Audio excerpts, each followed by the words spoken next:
Assalamualaikum warahmatullahi wabarakatuh. Kami dari kelompok 6 akan mempresentasikan hasil kerja kami yang berjudul Analisis Teknikal dan Fundamental. Kelompok kami yang beranggotakan M. Rahmat Hidayatullah dengan NIM 192. Yang kedua saya sendiri Clarissa Charisela dengan NIM 185. Yang ketiga Vicky Herdita Noviani dengan NIM 161. Analisis surat berharga atau saham terdiri dari: yang pertama, analisis fundamental, dibagi menjadi 3, yaitu analisis ekonomi, analisis industri, analisis rasio keuangan. Yang kedua, analisis teknikal, juga dibagi menjadi 3. Yang pertama, follow the smart money view.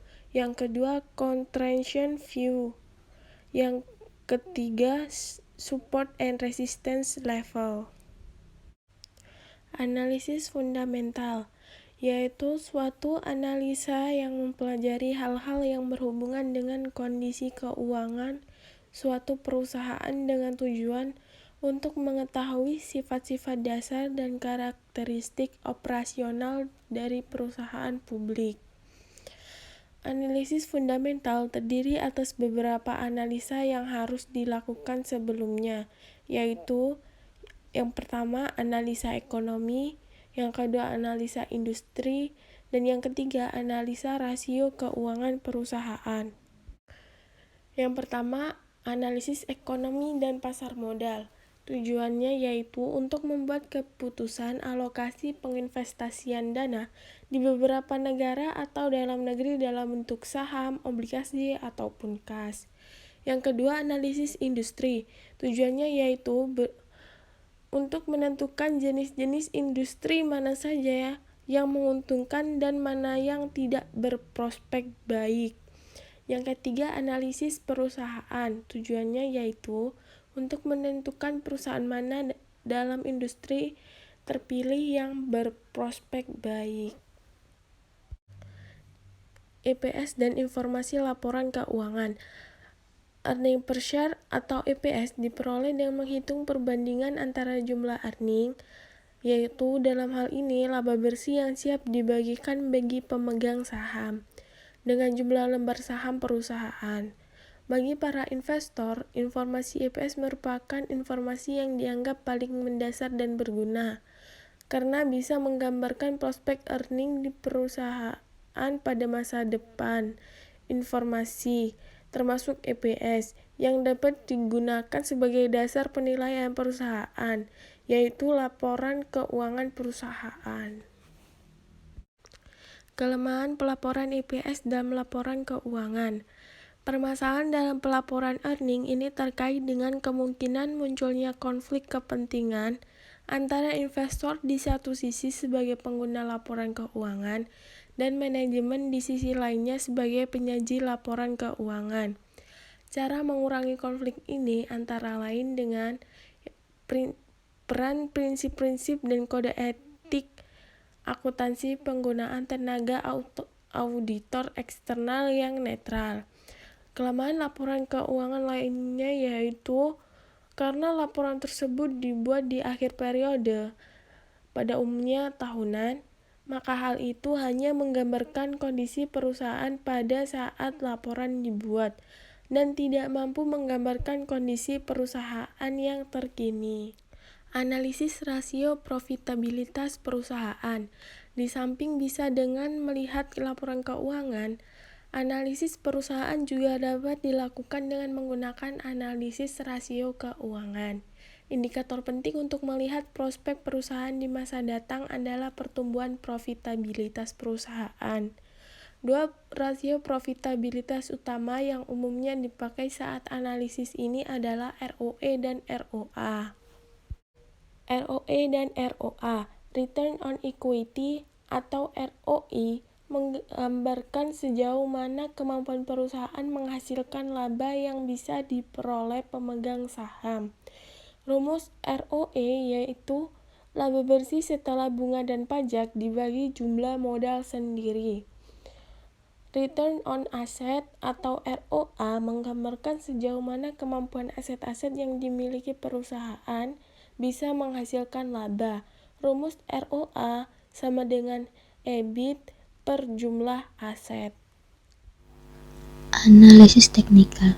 Definisi analisis teknikal adalah suatu metode meramalkan pergerakan harga saham dan meramalkan kecenderungan pasar di masa mendatang dengan cara mempelajari grafik harga saham, volume perdagangan, dan IHSG.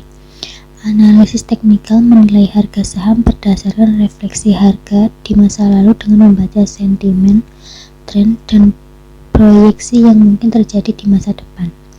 Analisis ini juga membantu investor maupun manajer investasi dalam memperkirakan arah pergerakan harga, membuat batas pergerakan dalam kondisi tertentu, dan menunjukkan target arah beserta resikonya. Ruang lingkup analisis teknikal hanya memperlihatkan sifat dan pola gerak harga. Bandingkan dengan analisis fundamental yang mencakup ilmu accounting, ekonomi mikro, makro, bidang sosial politik, cuaca, dan lain-lain. Namun, analisis teknikal juga memanfaatkan lebih dari 150 indikator atau alat analisis untuk seleksi yang terbaik di antara ribuan saham dalam waktu beberapa menit saja.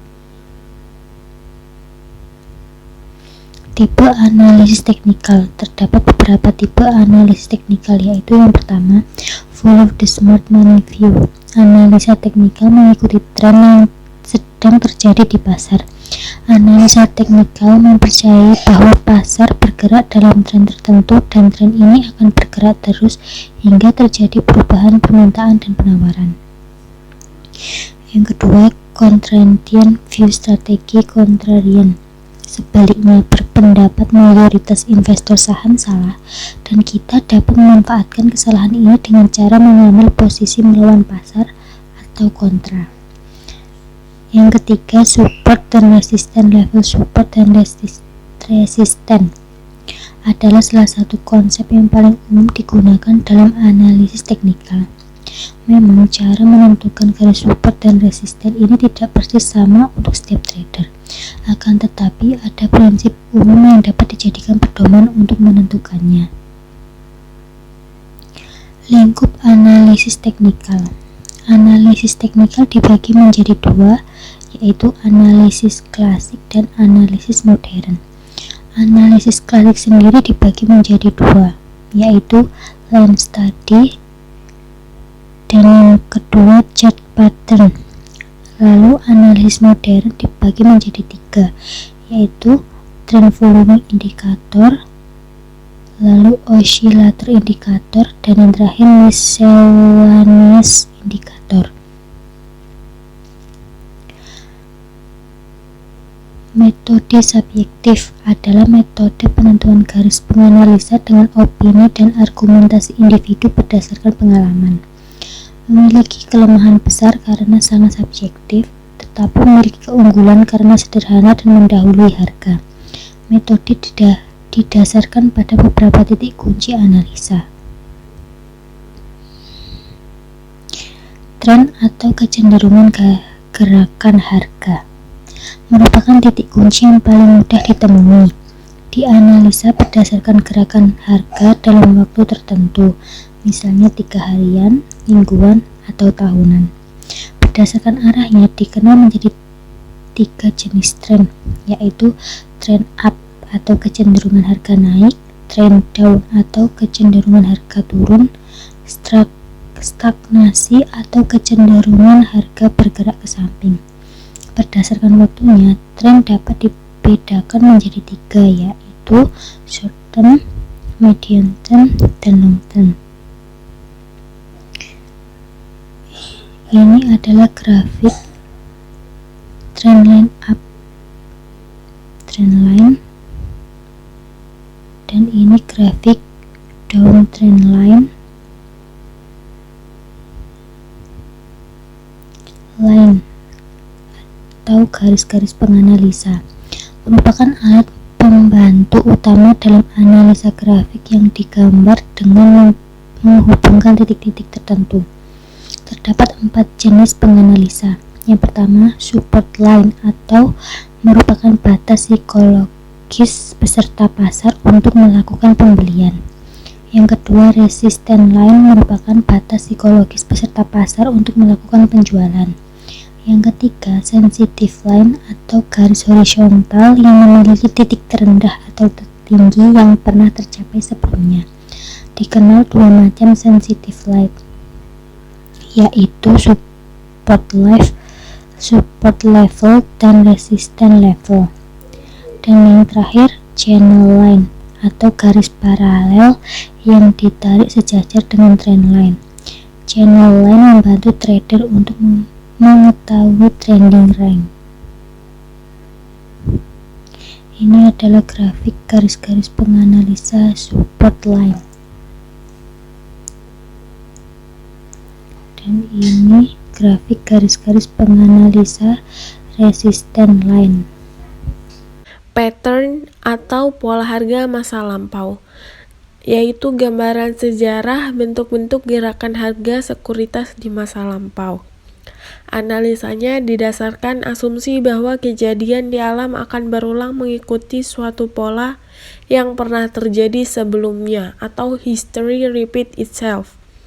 Pola-pola yang penting diantaranya yang pertama, reversal pattern, merupakan bentuk gerakan harga dalam pergantian kecenderungan. Yang kedua, continuation pattern, merupakan bentuk atau pola gerakan harga dalam melanjutkan kecenderungan. Yang ketiga, karakter pattern, merupakan suatu pola yang tidak random dan sering berulang, tetapi hanya berlaku khusus untuk satu sekuritas tertentu. Yang keempat, gap pattern, yaitu pola yang terbentuk akibat harga low hari ini lebih besar daripada harga high kemarin atau sebaliknya. Berikut merupakan contoh reversal pattern atau double top. Metode mekanikal adalah metode yang mendasarkan analisanya pada metode statistika melalui indikator-indikator tertentu, sehingga bersifat objektif, logis, dan umum. Memiliki keunggulan lebih dapat melepaskan diri dari faktor emosi pada saat pengambilan keputusan untuk masuk keluar pasar. Key point yang harus diperhatikan adalah trend dan divergence. Selanjutnya, moving average adalah salah satu alat analisa teknikal yang menggunakan rata-rata bergerak dengan rentang waktu tertentu dari data harga-harga historis, yang biasanya digunakan untuk harga penutupan, atau disebut juga close atau settlement. Ini adalah contoh simple moving average. Selanjutnya, Relative Strength Index atau RSI. RSI ini menghitung perbandingan antara daya tarik kenaikan dan penurunan harga, yang diterjemahkan ke dalam indikator yang mempunyai selang penilaian antara 0 sampai 100. Beberapa informasi yang dapat kita peroleh dari analisa dengan menggunakan RSI adalah: yang pertama, konfirmasi kejadian overbought atau oversold. Yang kedua, konfirmasi kejadian positif atau negatif divergence. Yang ketiga, konfirmasi dominasi gerakan, yaitu apakah dominan kenaikan atau dominan penurunan. RSI menghitung rasio dari rata-rata kenaikan harga penutupan dengan rata-rata penurunan harga penutupan dalam periode tertentu. Rumusnya yaitu RS sama dengan average up close value per average down close value. Oleh J. Wallace Wilder, JR rumus tersebut diturunkan menjadi RSI sama dengan 100 dikurangi 100 per 1 plus RS. Berikut merupakan contoh Relative Strength Index atau RSI. Perbedaan analisis teknikal dan fundamental. Perbedaan utama analisis fundamental dan teknikal adalah pada asumsi tentang kecepatan informasi mempengaruhi harga saham. Teknikalis percaya reaksi harga saham terhadap informasi adalah lambat, sementara fundamentalis percaya kalau penyesuaiannya berlangsung cepat. Yang kedua, teknikalis percaya pasar tidak efisien, sedangkan fundamentalis percaya pasar efisien tetapi lemah. Perbedaan lain adalah fundamentalis lebih menekankan pada seleksi saham dengan mencari nilai intrinsik dan membandingkannya dengan harga di pasar. Yang ketiga, fundamentalis berusaha menjawab pertanyaan what dan why to buy, sedangkan teknikalis menekankan momentum atau market timing dan mencoba menjawab when to buy. Sekian dari kelompok kami. Wassalamualaikum warahmatullahi wabarakatuh.